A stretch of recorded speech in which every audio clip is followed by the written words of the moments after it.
What are we talking about? What's up, True Feelings family? How you guys doing today? Before we get into this 90 day, before the 90 day, I'm going to show you the funniest shit I've ever seen in my whole entire life. Now, the news can present stuff to you that can make you sad, mad, laugh. This particular thing had me dying laughing. The news report was, this cat, after 8 years, returned to his master. 8 years this cat been missing, okay? And returned to his master. Now, normally when we see a story like this, we see the cat or the dog. Maybe they looking a little hungry or something. They ain't looking too bad.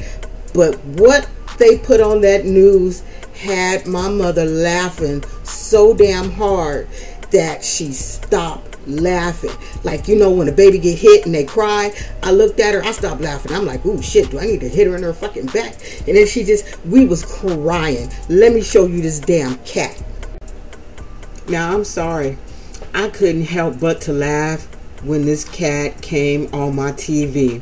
I had every joke you can think of about him being kidnapped by the people, and this is his escape.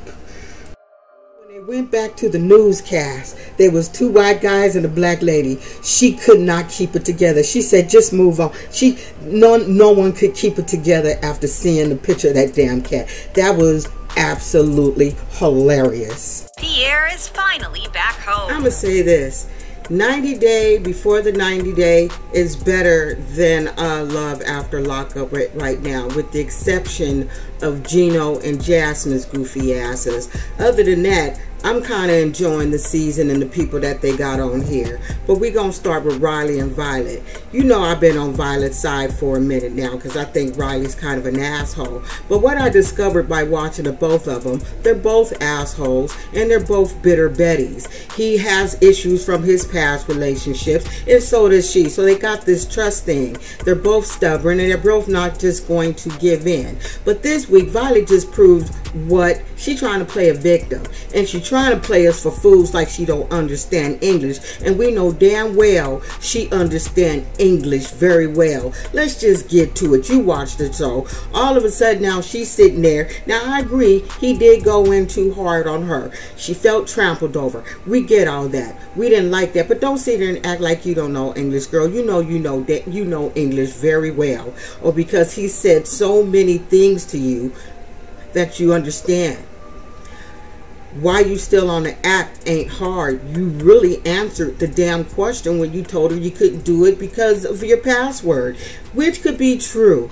Try, and like when I get a new phone, I gotta update all my shit. I don't remember them damn passwords. So maybe that's true with apps. I don't know. I don't mess with dating apps. I'm just saying, she understands this shit. So all that shit about text me difficult questions, ain't nobody asked her difficult questions, okay? App got 3 fucking letters in it. So what difficult about the app? She just feeling some kind of way. Riley was so trying to keep it together with this I don't understand English bullshit. In my head, she was sitting there fake crying, trying to just play the victim. All I can say is Violet is full of shit and she looking more full of it than ever. But like I said, they both bitter Bettys. They both have the same personality. That's why they don't get along. That's why they don't get along. And that's why they're bumping heads, because they have the same pain and the same damn hurts. Now this is what I mean when I say my jaws was tight. Do you see his jaws going in and out? He was so pissed that she straight up said, yeah, everything was your fault. I'm not taking responsibility for shit. He was pissed. About them going to the temple and praying with his little outfit on. Let's talk about when he went to that damn market and he picked up that damn fruit. Now, I'm the type of person, if I open some shit and the shit stink, it ain't even getting to my mouth. If I can smell it, I'm not going to taste it. I don't give a shit who I'm going to offend. Like, I don't care. I'm not going to do it. I'm just not going to do it. And the way she was looking at him, it's like she knew there was something. I think she put a root on him. because all of a sudden he wanted to be real honest about a whole lot of shit. And then he got sick. His ass wasn't feeling so well all of a sudden. All of a sudden, he was taking that napkin, trying to get that shit out of his damn mouth. He just couldn't do it. He started sweating. He was like, shit, I feel bad. Then they went over there and sat at that table. And he was like, it's just way too many smells. And she's looking at him with this creepy ass look. I said, boy, she done put a juju on your ass. She done put a juju on your ass, Riley. Don't be testing shit if it stink. So she wants to know, Riley, who hurt you? You know, they have these long conversations, and even Riley said this whole English thing, she full of shit, because she understands and speaks English well enough. She definitely understands the shit well enough, because she did not have a problem asking him about his damn finances. Now, she said a lot of shit for a person who don't understand English. Riley, can I ask you a question? And the first time I come to your country and live with you, I don't have a job and I don't have no money. She wanted to know if he made enough money to spoil her ass when she get to America. Spoil her and her daughter. I said, you understood his damn, you understood English very well then. He didn't have to text shit to you. You understood that shit, and that was longer than while you still on the app. I almost called her, look, I'm trying to behave myself. I almost called her something else. You understood that shit. Like I said, she done put a juju root on that boy. He done got on that bus tour ride and decided, shit, I feel like telling the truth all of a sudden. He says, listen, now that we on this truth thing and we trying to be better and make sure we kind of like grow this trust and shit, let me tell you something.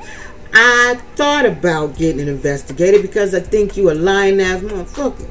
So I thought about getting one, but I didn't do it. Her ass got mad. And I'm sitting there thinking, why you mad? Don't you got a secret you supposed to share? Maybe you should have took a piece of that little fruit so you can get some truth in you. Because you're hiding something, heifer. You need to let them know. You need to let them know. So she ain't got no right to be sitting there mad. You sat there and told us you didn't tell him something. What is it that you're not telling him? You still married? Like, what is it? Like, I'd like to know, what is it that you not telling this boy? Anyway, let's move on to the next foods.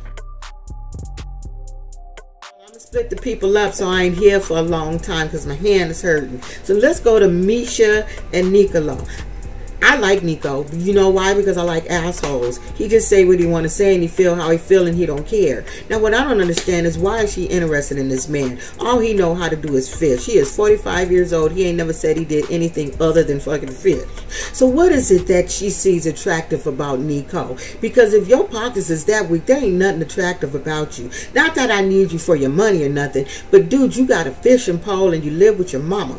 Okay, so that's a problem. So he take her ass fishing. He said he ain't taking MISHA no more because she don't know how to listen and shit. I just like the way he say shit and he's just so blunt about it. Like he just don't give a shit how he feels or how the shit comes out. So let's just skip right ahead because all I wanted to see was to meet up with the damn parents.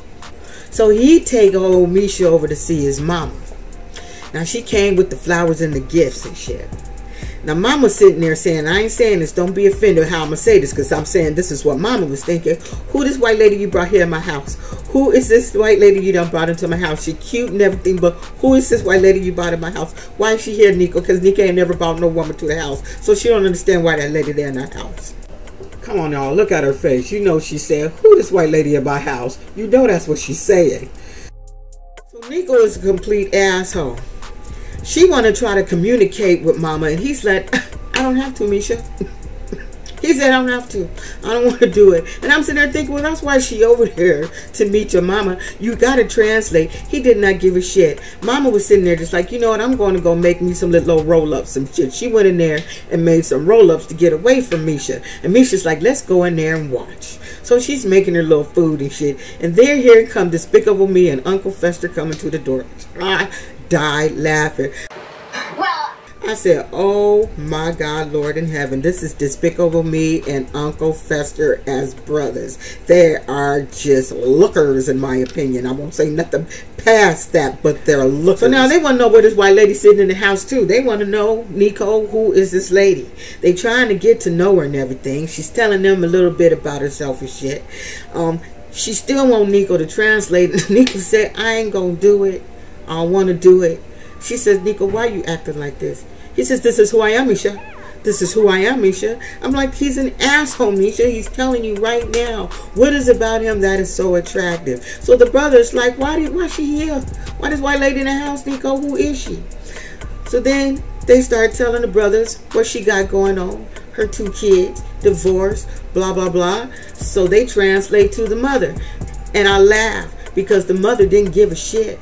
She said his old ass is 45 years old. I don't care if this lady got 3 kids. I ain't here to judge it. Get his old ass out the house. So that totally answers my question when I said, why mama ain't calling trying to figure out where Nico's ass is since she didn't care. She didn't care. She wanted his old ass out. So they was talking about, you know, they said, well, you know, when you get married, what you gonna do? So Nico's like, when I get married, I'm gonna go to America over there with Misha and let her take care of me. And maybe I can work at a fish market or something, or work on a fish boat or something, because that's all he know how to do. So mama ain't mad at that either. She said, did you see her do a shimmy? She says, I'm going to America too. She said, shit, he gone, I'm coming too. I'm gonna live off the goods as well. But I don't see them really getting married because I just don't see, he don't have nothing to offer.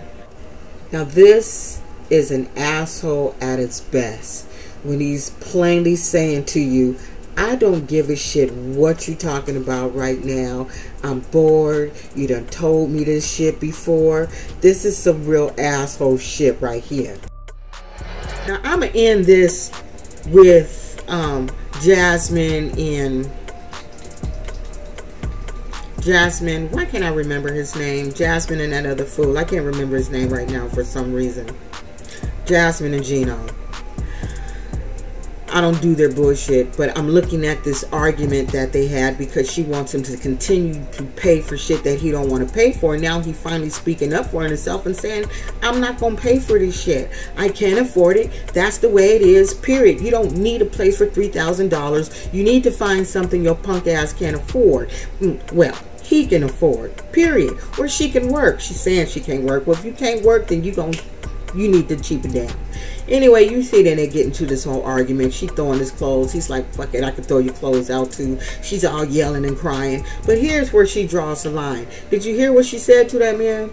She says, I've been my ex and we filmed it. And I'm going to show you the film, or do you want to see the film or whatever. She always crossed the line with disrespect to a level where if I'm a man, I'm not going to be able to come back from that. I wouldn't have been able to come back from the last shit. You're not going to keep throwing your exes or who you doing or who doing you in my face every time we get into an argument, but yet you want me to pay.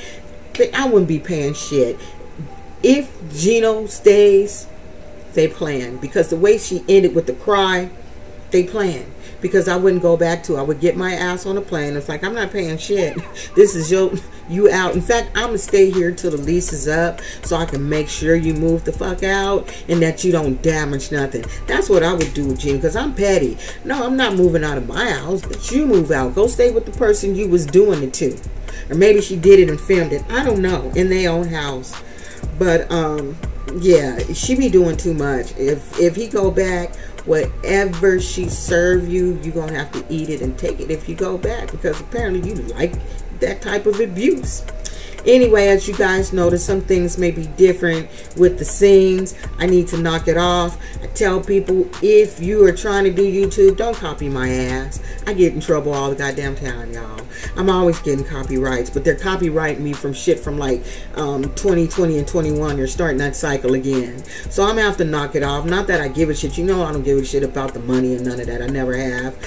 But I don't want to put my channel at risk at going. So I'm going to come up with some other creative ways until I think about that shit. We'll see. We just going to do what we do, how we do. Anyway, don't be an asshole.